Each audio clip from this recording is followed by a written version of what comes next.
Hello dear viewers, a very warm welcome to our channel. In this video we are going to have a look at principle of operation of a mechanical fuel level gauge. Right here we are looking at a vertical spiral gauge for mechanically operated liquid level gauges. This one is taken out of a generator set.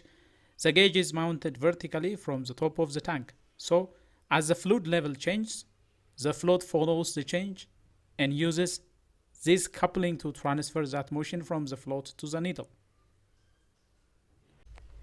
A fully mechanical fuel level gauge operates without any electrical components or sensors. Instead, it relies on purely mechanical principle to indicate the fuel level in the tank. Let's have a look at how a fully mechanical fuel level gauge type works. Well, one of the main components is a float. Similar to other fuel level gauges, fully mechanical type fuel gauge uses a float that floats on the surface of the fuel in the fuel tank. The float is usually made up of a lightweight material like foam or plastic. Then that float is connected to a mechanical linkage. You see right here in between there is a mechanical linkage which usually consists of a metal bar that is somehow twisted. As the fuel level in the fuel tank changes, the float moves up and down, and when the float moves up and down on this metal bar, this motion is transmitted to the mechanical linkage, and that mechanical linkage will have a twisting motion as the float moves up and down. The mechanical linkage is connected to the gauge right on the top. There is a gauge that indicates the amount of fuel, and the gauge have a dial with marking indicating the fuel level. So the mechanical linkage directly moves the gauge indicator needle based on the position of the float. As the float rises or falls with the fuel level, the mechanical linkage translates that motion to the gauge, causing the gauge needle to move accordingly. Like any fuel gauge, this type of mechanical gauge also needs to be calibrated to provide accurate reading.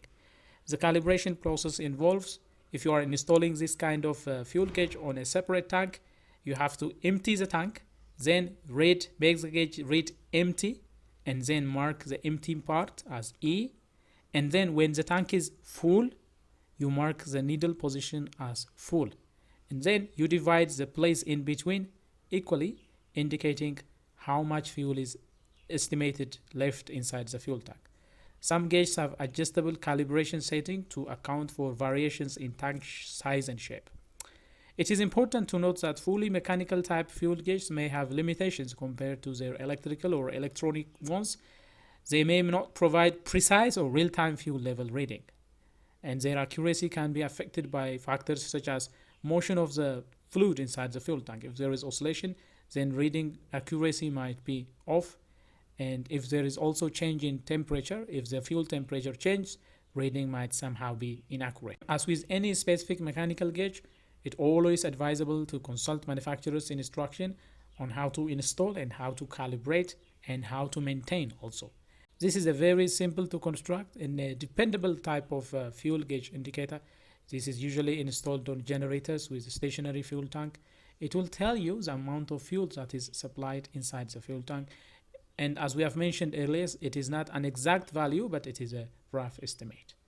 Well, dear viewers, that is all we have for you regarding the principle of operation of a fuel gauge with a mechanical linkage. If you like this video, please smash the like button. If you are new here, do consider subscribing and turn on notification so that you will be notified whenever we come up with another video. Until then, stay safe.